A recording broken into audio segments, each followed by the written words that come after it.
So ayun, kung hindi ka pa na monetize dito sa YouTube or sa ibang app, sa Blue app, kung hindi ka pa na monetize, i-try mo muna yung mag-affiliate ka.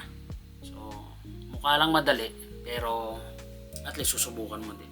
Ito yung kung wala ka pang idea sa pag-affiliate, ito yung meron kang item or meron kang product na ipo-promote mo, tapos meron siyang corresponding commission.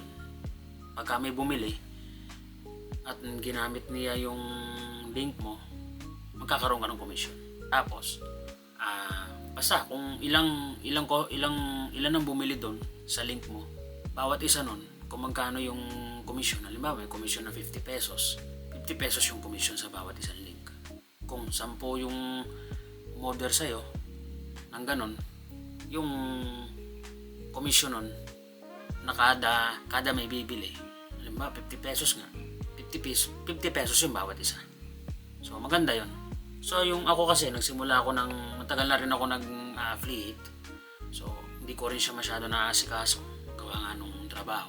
Matagal na rin ako nag-affiliate. Ang nangyari is kailan ko lang siya natutukan. So siguro natutukan ko na siya 2 years pa lang o 3 years ko pa lang siya natututukan. So yung in my side naman, ang nangyari kasi is bumibili talaga ako ng item. Bumibili talaga ako ng product.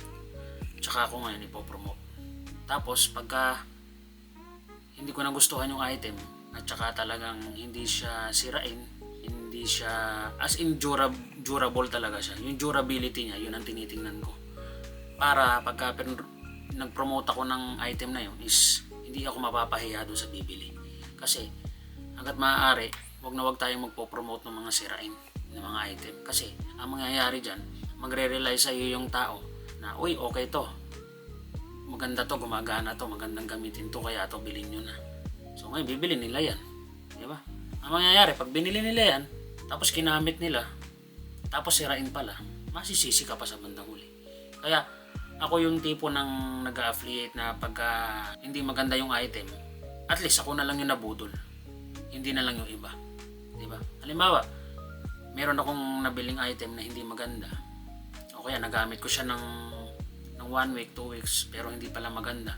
Wala palang kwenta. So hindi ko na yun hindi ko na yun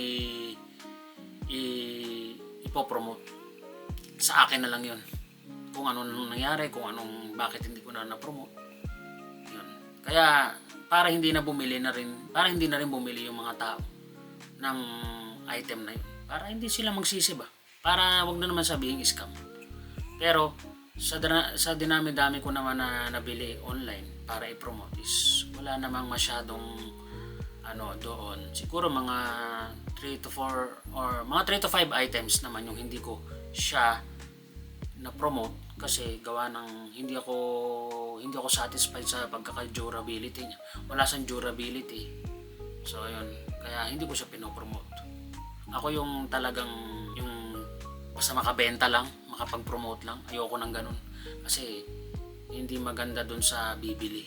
Kasi akala mo, oy, sabi nung nagko-content na yun, yung affiliate na yun, okay daw to. Tapos nung binili niya, hindi pala. Nung binili niya, sira kagad. Diba? E di nasisi ka pa ngayon. Kaya yun ang iniiwasan natin. Hindi tayong tulad ng iba na makapag-promote lang, makakuha lang ng benta, kahit na sirain yung item na pinopromote, ipopromote pa rin nila, i-upload pa rin nila. Lalo na pag marami ka na talagang followers na nagtitiwala sa'yo, di ba? Tapos bigla kang nag-promote ng ganun, wala na. So, yun lamang po. Thank you.